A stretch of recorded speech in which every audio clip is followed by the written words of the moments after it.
ایک دفعہ کا ذکر ہے۔ ایک گاؤں میں ایلا نام کی ایک نیک اور محنتی لڑکی رہتی تھی۔ وہ اپنی خود غرض خالہ کے ساتھ رہتی تھی، جو ہمیشہ اس سے سارے گھر کے کام کرواتی تھی۔ ایک دن ملکہ گاؤں سے گزر رہی تھی جب اس نے ایلا کی خالہ کو شیخی مارتے ہوئے سنا، میری بھانجی تو تنکے کو سونے میں بدل سکتی ہے، وہ بھی سب سے تیز۔ ملکہ حیران ہوئی اور فوراً حکم دیا کہ ایلا کو محل لایا جائے۔ جب ایلا محل پہنچی تو ملکہ اسے ایک کمرے میں لے گئی جو تنکوں سے بھرا ہوا تھا۔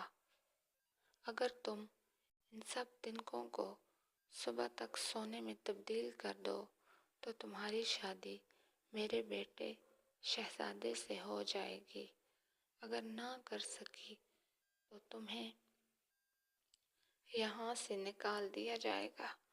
بیچاری ایلا کو بالکل نہیں پتا تھا کہ تنکوں کو سونے میں کیسے بدلا جائے۔ وہ وہیں بیٹھ کر رونے لگی۔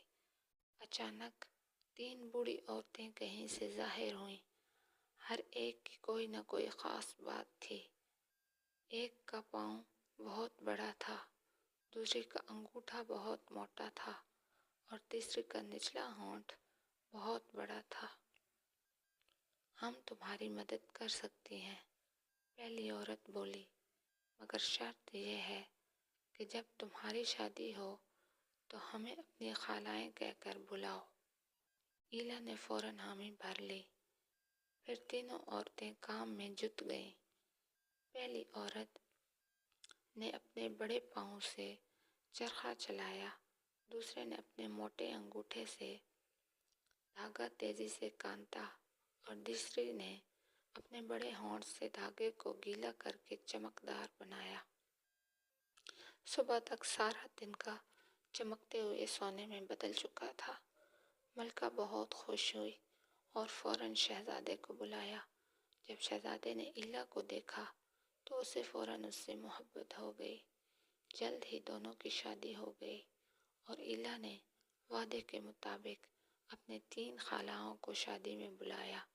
جب شہزادے نے بوڑھی عورتوں کو دیکھا تو حیرت سے پوچھا، یہ اس طرح کیوں دکھتی ہیں؟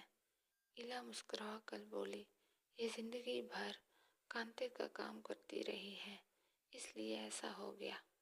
یہ سن کر شہزادہ چونک گیا اور بولا، تو پھر میری بیوی کو کبھی کچھ کانتنے کی ضرورت نہیں۔